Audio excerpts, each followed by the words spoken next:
Proverbs സദൃശ്യവാക്യങ്ങൾ.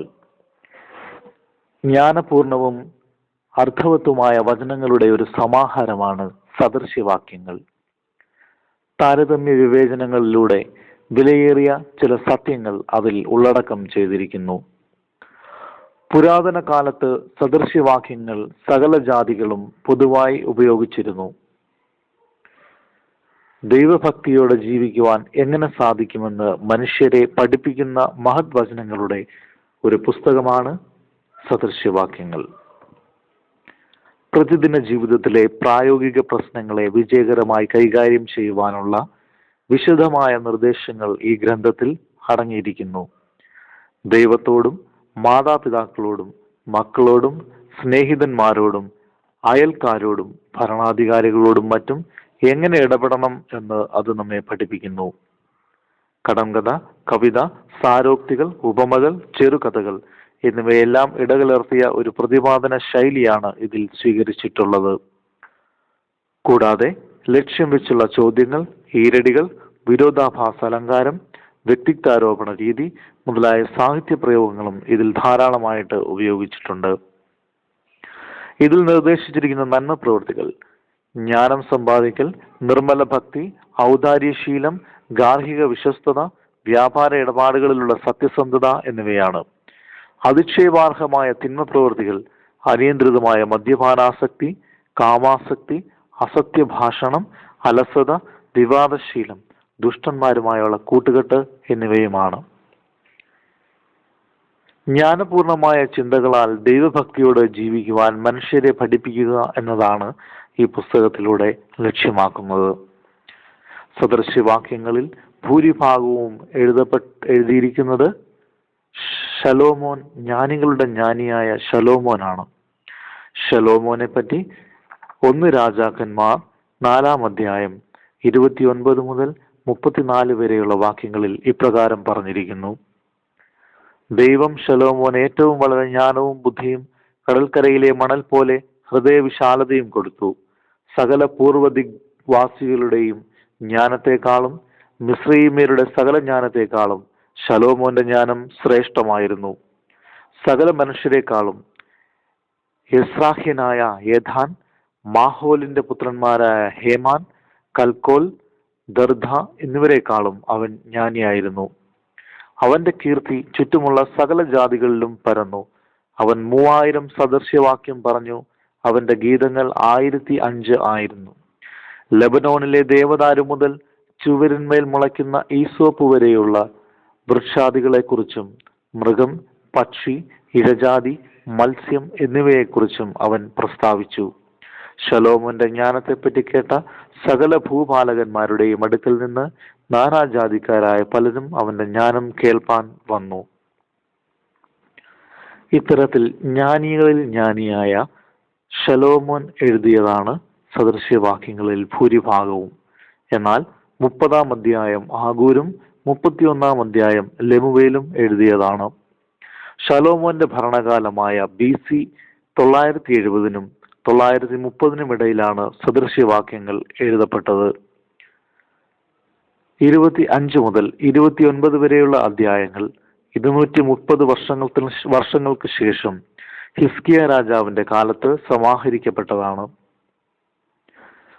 സദൃശ്യവാക്യങ്ങളിൽ മുത്തുകളെക്കാൾ വിലയേറിയ ജ്ഞാനമായിട്ട് ക്രിസ്തുവിനെ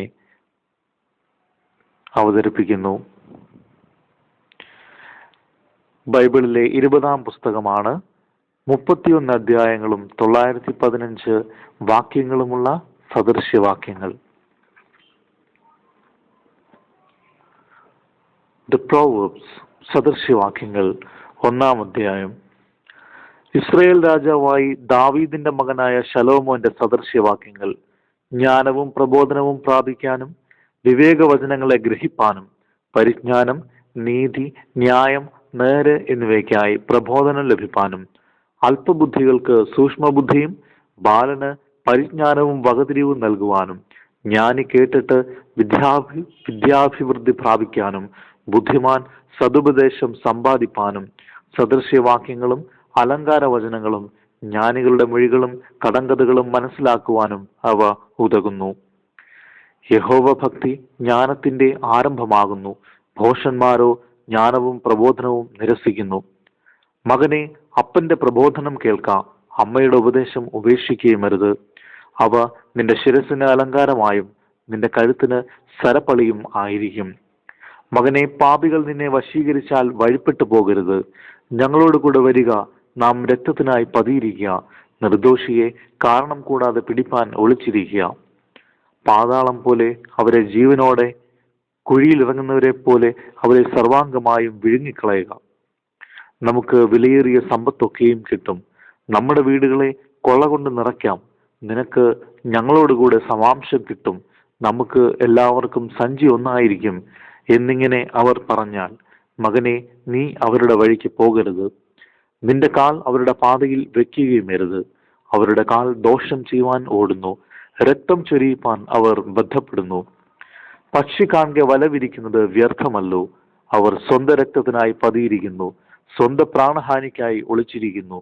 ദുരാഗ്രഹികളായ ഏവരുടെയും വഴികൾ അങ്ങനെ തന്നെ, അത് അവരുടെ ജീവനെ എടുത്തു കളയുന്നു. ജ്ഞാനമായവൾ വീതിയിൽ ഘോഷിക്കുന്നു, വിശാല സ്ഥലത്ത് സ്വരം കേൾപ്പിക്കുന്നു. അവൾ ആരവമുള്ള തെരുക്കളുടെ തലയ്ക്കൽ നിന്നും വിളിക്കുന്നു. നഗരദ്വാരങ്ങളിലും നഗരത്തിനകത്തും പ്രസ്താവിക്കുന്നത്, ബുദ്ധിഹീനരെ, നിങ്ങൾ ബുദ്ധിഹീനതയിൽ രസിക്കുകയും പരിഹാസികളെ, നിങ്ങൾ പരിഹാസത്തിൽ സന്തോഷിക്കുകയും ഭോഷന്മാരെ, നിങ്ങൾ പരിജ്ഞാനത്തെ വെറുക്കുകയും ചെയ്യുന്നത് എത്രത്തോളം. എന്റെ ശാസനയ്ക്ക് തിരിഞ്ഞുകൊള്ളുവിൻ. ഞാൻ എന്റെ മനസ്സ് നിങ്ങൾക്ക് പൊഴിച്ചു തരും. എന്റെ വചനങ്ങൾ നിങ്ങളെ അറിയിക്കും. ഞാൻ വിളിച്ചിട്ട് നിങ്ങൾ ശ്രദ്ധിക്കാതെയും ഞാൻ കൈനീട്ടിയിട്ട് ആരും കൂട്ടാക്കാതെയും നിങ്ങൾ എന്റെ ആലോചനയൊക്കെയും ത്യജിച്ചു കളയുകയും എന്റെ ശാസനയെ ഒട്ടും അനുസരിക്കാതിരിക്കുകയും ചെയ്തതുകൊണ്ട് ഞാനും നിങ്ങളുടെ അനർത്ഥ ദിവസത്തിൽ ചിരിക്കും. നിങ്ങൾ ഭയപ്പെടുന്നത് നിങ്ങൾക്ക് ഭവിക്കുമ്പോൾ പരിഹസിക്കും.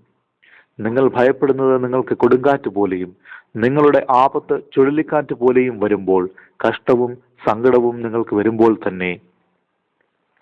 അപ്പോൾ അവർ എന്നെ വിളിക്കും, ഞാൻ ഉത്തരം പറയുകയില്ല. എന്നെ ജാഗ്രതയോടെ അന്വേഷിക്കും, കണ്ടെത്തുകയുമില്ല. അവർ പരിജ്ഞാനത്തെ വെറുത്തുവല്ലോ, യഹോവ ഭക്തിയെ തിരഞ്ഞെടുത്തതുമില്ല. അവർ എന്റെ ആലോചന അനുസരിക്കാതെ എന്റെ ശാസനയൊക്കെയും നിരസിച്ചു കളഞ്ഞതുകൊണ്ട് അവർ സ്വന്തം വഴിയുടെ ഫലം അനുഭവിക്കുകയും തങ്ങളുടെ ആലോചനകളാൽ തൃപ്തി പ്രാപിക്കുകയും ചെയ്യും. ബുദ്ധിഹീനരുടെ പിന്മാറ്റം അവരെ കൊല്ലും, ഭോഷന്മാരുടെ ചിന്താശൂന്യത അവരെ നശിപ്പിക്കും. എന്റെ വാക്കു കേൾക്കുന്നവനോ നിർഭയം വസിക്കുകയും ദോഷഭയം കൂടാതെ സ്വൈര്യമായിരിക്കുകയും ചെയ്യും.